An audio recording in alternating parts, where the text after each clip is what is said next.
16. In concluding this introduction, I may be permitted to add a personal note. In 1911, I proposed to myself to put together some broad considerations on the political phenomena of the day and their possible developments. At that time, the World War appeared to me both as imminent and also as the inevitable outward manifestation of the historical crisis, and my endeavour was to comprehend it from an examination of the spirit of the preceding centuries, not years. In the course of this originally small task, the work referred to is embodied in Volume 2, the conviction forced itself on me that for an effective understanding of the epoch, the area to be taken into the foundation plan must be very greatly enlarged, and that in an investigation of this sort, if the results were to be fundamentally conclusive and necessary results, it was impossible to restrict oneself to a single epoch and its political actualities, or to confine oneself to a pragmatical framework, or even to do without purely metaphysical and highly transcendental methods of treatment. It became evident that a political problem could not be comprehended by means of politics themselves, and that frequently important factors at work in the depths could only be grasped through their artistic manifestations, or even distantly seen in the form of scientific or purely philosophical ideas. Even the politico-social analysis of the last decades of the 19th century, a period of tense quiet between two immense and outstanding events, the one which, expressed in the Revolution and Napoleon, had fixed the picture of West European actuality for a century, and another of at least equal significance that was visibly and ever more rapidly approaching, was found in the last resort to be impossible without bringing in all the great problems of being in all their aspects. For in the historical, as in the natural world picture, there is found nothing, however small, that does not embody in itself the entire sum of fundamental tendencies. And thus the original theme came to be immensely widened. A vast number of unexpected, and in the main entirely novel, questions and interrelations presented themselves. And finally, it became perfectly clear that no single fragment of history could be thoroughly illuminated unless and until the secret of world history itself, to wit the story of higher mankind as an organism of regular structure, had been cleared up. And hitherto this has not been done, even in the least degree. From this moment on, relations and connections, previously often suspected, sometimes touched on, but never comprehended, presented themselves in ever-increasing volume. The forms of the arts linked themselves to the forms of war and state policy. Deep relations were revealed between political and mathematical aspects of the same culture, between religious and technical conceptions, between mathematics, music and sculpture, between economics and cognition forms. Clearly and unmistakably there appeared the fundamental dependence of the most modern physical and chemical theories on the mythological concepts of our Germanic ancestors, the style congruence of tragedy and power techniques and up-to-date finance, and the fact, bizarre at first but soon self-evident, that oil-painting perspective, printing, the credit system, long-range weapons, and contrapuntal music in one case, and the nude statue, the city-state and coin currency, discovered by the Greeks, in another, were identical expressions of one and the same spiritual principle. And, beyond and above all, there stood out the fact that these great groups of morphological relations, each one of which symbolically represents a particular sort of mankind in the whole picture of world history, are strictly symmetrical in structure. It is this perspective that first opens out for us the true style of history. Belonging itself as symbol and expression to one time, and therefore inwardly possible and necessary only for present-day Western man, It can but be compared, distantly, to certain ideas of ultramodern mathematics in the domain of the theory of groups. These were thoughts that had occupied me for many years, though dark and undefined, until enabled by this method to emerge in tangible form. Thereafter I saw the present, the approaching World War, in a quite other light.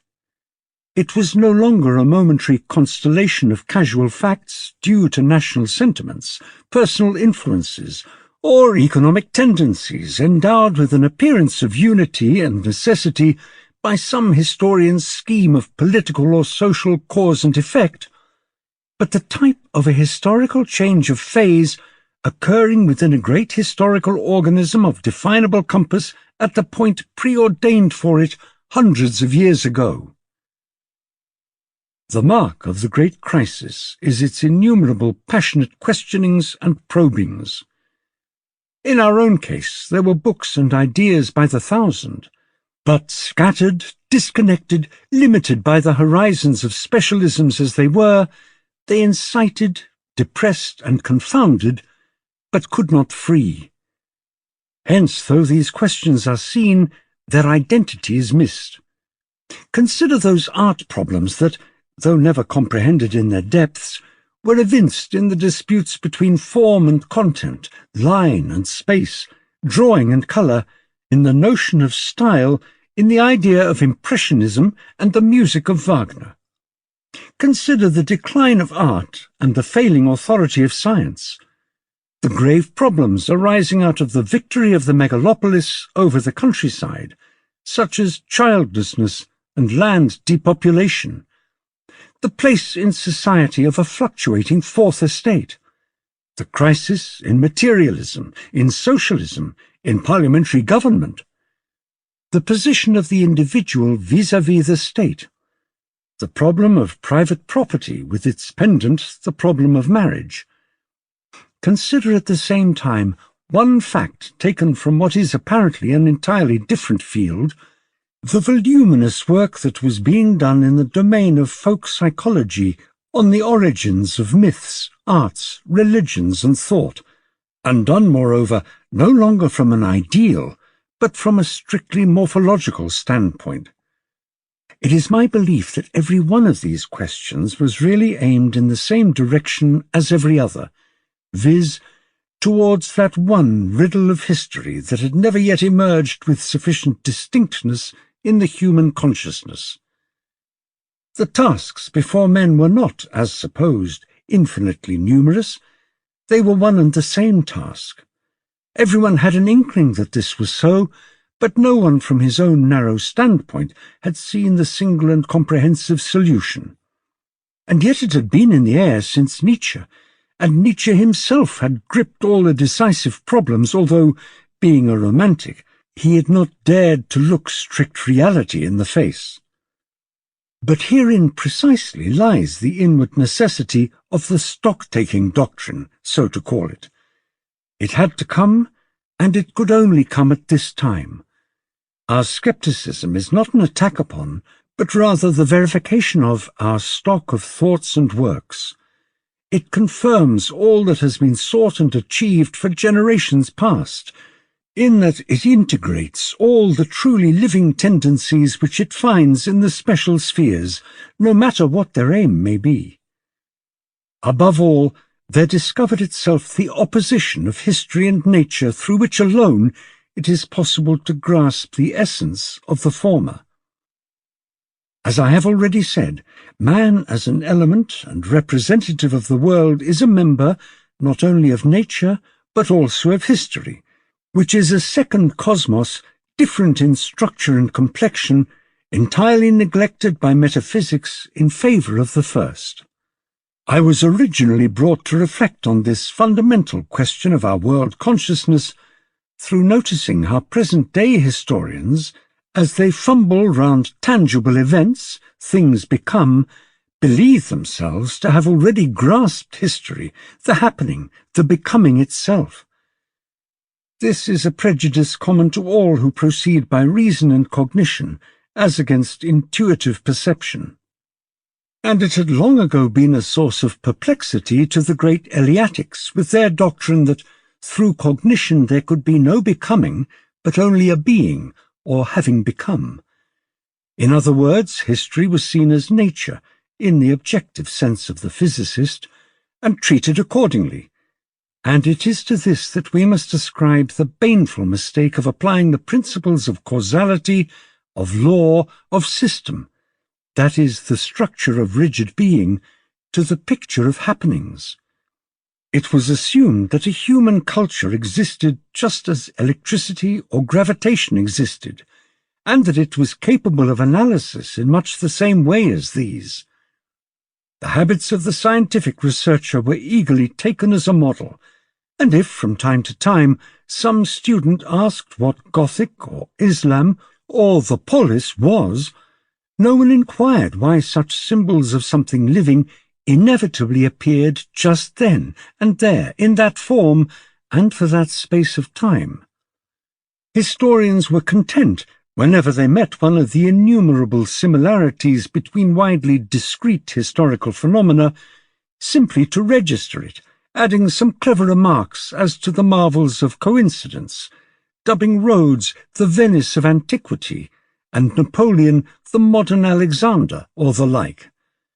Yet it was just these cases in which the destiny problem came to the fore as the true problem of history, viz., the problem of time, that needed to be treated with all possible seriousness and scientifically regulated physiognomic in order to find out what strangely constituted necessity, so completely alien to the causal, was at work. That every phenomenon ipso facto propounds a metaphysical riddle, that the time of its occurrence is never irrelevant, that it still remained to be discovered what kind of a living interdependence, apart from the inorganic natural law interdependence, subsists within the world picture, which radiates from nothing less than the whole man, and not merely, as Kant thought, from the cognizing part of him, that a phenomenon is not only a fact for the understanding, but also an expression of the spiritual, not only an object, but a symbol as well, be it one of the highest creations of religion or art, or a mere trifle of everyday life, all this was, philosophically, something new. Extended footnote. The philosophy of this book I owe to the philosophy of Goethe, which is practically unknown today, and also, but in a far less degree, to that of Nietzsche. The position of Goethe in West European metaphysics is still not understood in the least. When philosophy is being discussed, he is not even named, for unfortunately he did not set down his doctrines in a rigid system, and so the systematic philosophy has overlooked him. Nevertheless, he was a philosopher. His place vis-à-vis Kant is the same as that of Plato, who similarly eludes the would-be systematizer vis-à-vis Aristotle. Plato and Goethe stand for the philosophy of becoming, Aristotle and Kant the philosophy of being. Here we have intuition opposed to analysis. Something that is practically impossible to convey by the methods of reason is found in individual sayings and poems of Goethe, e.g. in the Orphische Urworte, and stanzas like Wenn in Unendlichen and Sagt es niemand, which must be regarded as the expression of a perfectly definite metaphysical doctrine. I would not have one single word changed in this. The Godhead is effective in the living and not in the dead, in the becoming and the changing, not in the become and the set fast. And therefore, similarly, the reason, Vernunft, is concerned only to strive towards the divine through the becoming and the living, and the understanding, Verstand, only to make use of the become and the set fast. To Eckermann. This sentence comprises my entire philosophy. End of extended footnote. And thus, in the end, I came to see the solution clearly before me in immense outlines, possessed of full inward necessity, a solution derived from one single principle that, though discoverable, had never been discovered, that from my youth had haunted and attracted me, tormenting me with the sense that it was there and must be attacked, and yet defying me to seize it. Thus, from an almost accidental occasion of beginning, there has arisen the present work, which is put forward as the provisional expression of a new world picture. The book is laden, as I know, with all the defects of a first attempt, incomplete and certainly not free from inconsistencies. Nevertheless, I am convinced that it contains the incontrovertible formulation of an idea which, once enunciated, clearly will, I repeat, be accepted without dispute. If, then, the narrower theme is an analysis of the decline of that West European culture which is now spread over the entire globe, yet the object in view is the development of a philosophy and of the operative method peculiar to it, which is now to be tried, viz., the method of comparative morphology in world history. The work falls naturally into two parts. The first, form and actuality, starts from the form language of the great cultures, attempts to penetrate to the deepest roots of their origin, and so provides itself with the basis for a science of symbolic. The second part, world historical perspectives, starts from the facts of actual life, and from the historical practice of higher mankind, seeks to obtain a quintessence of historical experience that we can set to work upon the formation of our own future. The accompanying tables present a general view of what has resulted from the investigation. They may at the same time give some notion both of the fruitfulness and of the scope of the new methods.